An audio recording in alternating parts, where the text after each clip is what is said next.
Hello, everybody, and thank you for attending the 5th Annual Plural Positivity World Conference 2023. Simply by being here, watching these presentations, or engaging with the community, you are already making a better and safer world for systems, as well as bridging the understanding gap between systems and singlets alike. Welcome. I am the creator of the Faces of One webcomic on Instagram, Tumblr, and Patreon, a 4-panel, thrice-weekly comic about my life and experiences with DID and other mental health challenges. I draw in a simplistic stick figure style, yet I'm able to convey many different ideas and experiences. I'm here today to tell you that you too can start a system-based webcomic and tell your own stories, if that is something you want to do. I'm here to hopefully guide you, inspire you, and show you that your story deserves to be told, and the ability to tell it is within your grasp. I will share some of the things I've learned along the way and discuss ways of getting started to give you an idea of things to think about as you go along. And by the end of this talk, hopefully we will have inspired you to start your own artistic self-expressive journey. When I started my comic in 2018, I was in a place of stasis. I couldn't work because of my mental state. I was living on my own and had only just realized my system about a year and a half prior. There were so many things in my life that I was going over in my head or in therapy. I was filled with memories and emotions that I couldn't really direct anywhere. I didn't know anybody around me that could relate to these experiences. I chose to express some of those feelings online where I can find people like me because I desperately wanted to know if I was as alone in my experiences as that little negative voice in my head wanted me to think I was.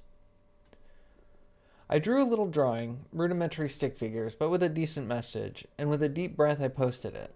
The response was overwhelming. It wasn't very many people. A handful of systems responded with little hearts, a reblog here and there, and the very occasional comment that said same.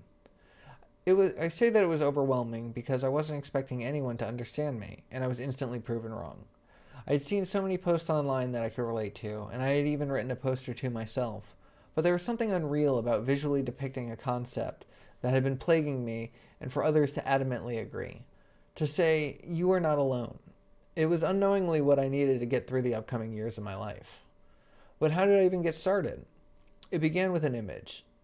This image. That was bugging me, and I wanted to find it as a meme so I could post it somewhere and point to it saying, this is something I experience. But I could not find specifically that idea anywhere. And out of frustration, I decided to make it myself. I did some research and found a free art program. As far as I knew, I was just going to draw this one thing, so I didn't want to spend any money on it. And I found one that was a nice balance of tools that I needed and simplicity of use. Using my mouse, keyboard, undo key, and a lot of patience, I managed to scribble it out. And looking at my work now, these lines are very rough, but overall the feeling is the same.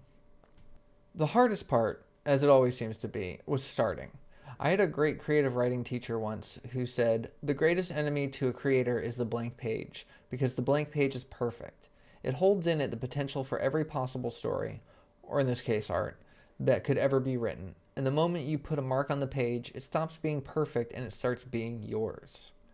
It was a weird statement and could possibly be discouraging, but the essence here is to not worry about perfection, because the only way to achieve perfection is to not try in the first place.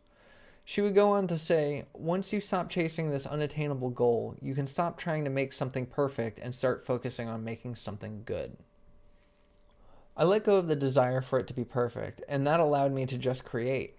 With a little more courage, I posted it, and due to the warm and relating responses, I decided to do another one, and here we are today. If you decided you wanted to start a webcomic, there are some basic steps to keep in mind that will help you get started. I'm going to share what I've learned thus far, and starting with the ideas themselves. Believe me, once you decide that comic making is your next journey, ideas are going to start bombarding you in daily life. You'll have a conversation, and midway through, you'll start to see your characters. And when talking about comics, it's okay to use that word because they are just depictions of your alters and not your actual alters themselves. But these characters will be in your mind, acting out how it would look on canvas. You'll be going about your day, and a memory from your past will arise, and you'll see how it would make for a good comic. You'll have several ideas coming at you once. I swear, once you get started, the floodgate is opened. So you gotta have some place to keep them, because inspiration and ideas are fleeting. Get yourself some place to record them when they appear. Having a note on your phone where you can write them down is ideal, and if they can be checked off and removed, that's even better. But a notebook and pencil can work too. The most important part is that it's readily accessible in your day-to-day life. Ideas can be gone in an instant, and having something to immediately catch them is crucial. There are times when I can't grab my phone to write it down right then, and I'll tell myself, I'll remember to write it down later. And I'll remember to try to write it, but I won't remember exactly what the idea was. So even having it close doesn't help if you don't use it. By building up a list of ideas you can draw, you can pull from them whenever you need to, instead of having to come up with something every time you sit down for a new comic. Developing a style would be the next major tip, and this is true for anybody starting a webcomic, but meant specifically here for systems, it means finding out what your alters look like and developing from there. Find a nice balance between looking enough like how you want it and not so developed that it's not sustainable. For me, stick figures can get across the message well enough. I created a rule for my outlines, either fronting, co-conscious, or in the background, each get different outlines, which gave me more depth to my figures, and in doing so, made them all my own. It can sometimes be annoying to have to outline everybody, especially when we do comics that include them all, but it is not annoying enough to be a hurdle for when I draw. Striking a balance and keeping your own mental health, time, and effort into consideration will make your comics more feasible. If you can, try to include the whole system in the process, or at least let the alters who want to participate do so. Let alters design themselves either directly by drawing or dictating to the ones who do draw. Some alters may not be able to do so, and that's okay. And you can either find a general idea of their depiction, change them as you go along, or choose not to draw them at all. Which is, of course, leads to the next point of this, and that is to only draw the alters that consent to being depicted. Alters that don't want to be shown or shouldn't be shown should be respected. If not, it'll only serve to hinder your project, as part of your whole will be uncomfortable with your work, and when you're uncomfortable with your work, you're less likely to continue. Including your alters can also be good in the actual drawing process itself. Listening to your alters' ideas can be a great way of connecting with each other. Since starting our comic, we have developed ways of settling grievances with each other and have an outlet for sharing our feelings. Sometimes, rather than trying to explain it to one another, we show with the style that we have made, and sometimes those explanations become comics themselves. By including your alters into the process, it becomes something you can bond over. Lastly, for this section, it's important to pay attention to your own well-being. It can be easy to get caught up in doing as much as you can, and once you get started, you'll probably have more ideas than time to do them all. Don't push yourself to a breaking point, because your health is worth more than anything. It's important to find the balance of putting out enough comics that you feel satisfied with, while still not overloading yourself and burning out too quickly. This is where the alters can come in. If you have more than one alter that participates in it, work out a system where one can cover for the other if they need. By sharing the task, it'll help any particular person from getting burnt out. In this section, I just want to share some of the things I've learned along the way through my process that will hopefully help you avoid problems, or at least get a leg up on them when they arise. The first one deals with artistic prowess and potentially the lack thereof. As you may know by now, as you can see, my comics consist of stick figures in a two-dimensional setting with the occasional splash of color. While all art is in the eye of the beholder, my style is still very rudimentary. What I rely on when making my comics is the message. I've learned that you don't need to make something visually impressive to have an impressive impact, and I want you to know that too. No matter what level of art you feel you can achieve, having a good message can make it great. So if you aren't very practiced at drawing, just do what you can and have it mean something. If you do have some practice at drawing, then what you will need to do is find a balance between the fancy and the easy. What I mean by that is you need to find the right place where you're not spending more effort than you need to.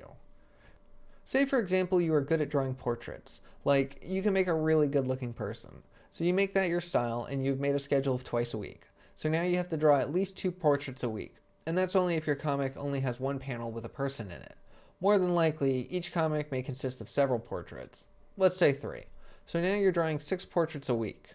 While you may be able to do this, can you sustain it? I never expected to be drawing as long as I have, and had I not struck this balance between the amount of effort and how it looks, I would have burnt out a long time ago. You may have to simplify your style. Make characters messier, but easier on you to draw. This will increase your longevity. You can't make every comic be a masterpiece, so don't hurt yourself trying. Once again, the message is the key factor. Just let the art support it. Secondly, draw from what you know. It's hard to be 100% original in anything we do, but the thing we can hope for is to make it our own. I am not the first person to point out that alters can argue over what to eat, and I certainly won't be the last. But what I can show is that how the argument plays out for Jack and Kira specifically. There are even times when I end up redoing my own ideas, sometimes even by accident, because there's just something else that I may want to focus on that makes it something different. Originality is great for some things. If you're designing a graphic novel, it's important to be original. But if you're doing a comic about your life, it just needs to be true. Comics like the ones that I do are more about sharing pieces of ourselves and our life to others, both to show that the reader that relates is not alone, and when they tell us that neither are we. The reason why I only draw from my own experiences and do not draw comics about fictives, factives, non-human alters, or larger systems is because that's not my story to tell. I want to leave those comics for those who have those experiences, which is why I'm so excited to see more systems create their art and share their stories. We need content out there about those things for the people who experience them to know that they too are understand. And I hope you feel the same. Lastly, you need to, and I mean need to, take care of yourself. On the surface, making comics is fun and lighthearted. I get to make jokes about difficult topics, bring awareness, and create a conversation. Underneath the surface, however, I have to dive back into some hard parts of my life. I have to reawaken emotions that occurred during those times, and I have to think about people I've tried my whole life to forget. It's rough. It's really rough. Every time you see a comic that deals with something hard, I had to put myself back into that place to access those feelings. Many times I have finished a comic while in tears. I make some funny jokes and post it, then promptly need to care for myself. Diving into trauma is rough, and most of the time it is only recommended for times when you can bring yourself back from that ledge safely. Therapists, the good ones anyways, have a whole process for bringing a client back to a safe mind space after dealing with trauma. When you are drawing these things, you may have to be your own therapist, pulling yourself back to the present. Sometimes I straight up avoid topics because I just don't know that I could be ready to catch myself if I fall. Be aware that this may happen, and always have ways to reverse it once you're done. Having things around you to ground yourself, take breaks as needed, and maybe set up somebody you can talk to after a hard comic that will help you get through these.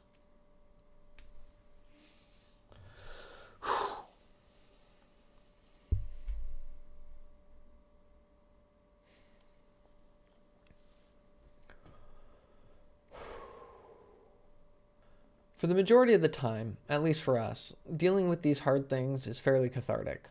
We have gotten through some major emotions and events just by discussing it with you, the reader. So if you can create while caring for yourself, you may find yourself feeling better. In addition, the community that builds around your comic will be one that understands. And on those days where I'm in tears after posting my work, and I get one of those messages or comments from y'all that are so considerate and comforting, I honestly do feel better, and you will too. To conclude, there are 3 things I want you to take away from this if you're thinking about starting a system-based webcomic. Firstly is that starting is easier than one might think. All it takes is the tools to draw it, an idea to share, and the willingness to just start. The hardest part of that is allowing yourself to create something, regardless of its perfection, which once you can get over that hurdle, starts becoming easier. Secondly, as a system, you have unique challenges and opportunities, and by utilizing your system to create, meaning you create together as a system, you may be able to spread out that responsibility so it's not as hard on any particular alter. Be sure to include anyone who wants to be, and not those who don't, as a respect for each other's privacy is a major part of working together. Lastly, and kind of most importantly, take care of yourself and your alters. Diving into difficult topics can be detrimental to one's health, and it is of the utmost importance to bring yourself back. No matter how important the topic, or how deeply felt it may be, it's not worth losing yourself over. And from my experience, the people that cherish you will feel the same. Lastly, your story deserves to be told. And nobody can tell your story like you can. There's a need for your story because people out there feel alone, and they want to see that they can relate to your experiences and it can mean the world to them. I hope that this presentation has inspired some of you to start creating your own stories through art. I honestly believe that we need more representation, and more positive representation, of what it means to be plural. I have been the Faces of One comic creators, which can be found on Instagram, Tumblr, and Patreon. You can follow us for thrice weekly comics, and we are in the process of creating a book of our comics with the intention of creating conversations between systems and those closest to them, so follow us for the announcement of that coming out soon. Thank you so much for attending my presentation, and thank you even more for attending the 5th Annual Plural Positivity World Conference, because like I said before, simply by being here, watching these presentations, and engaging with the community, you are making a better and safer world for systems, and bridging the gap between systems and singlets alike. Have a great rest of the conference, and I'll talk to you all soon.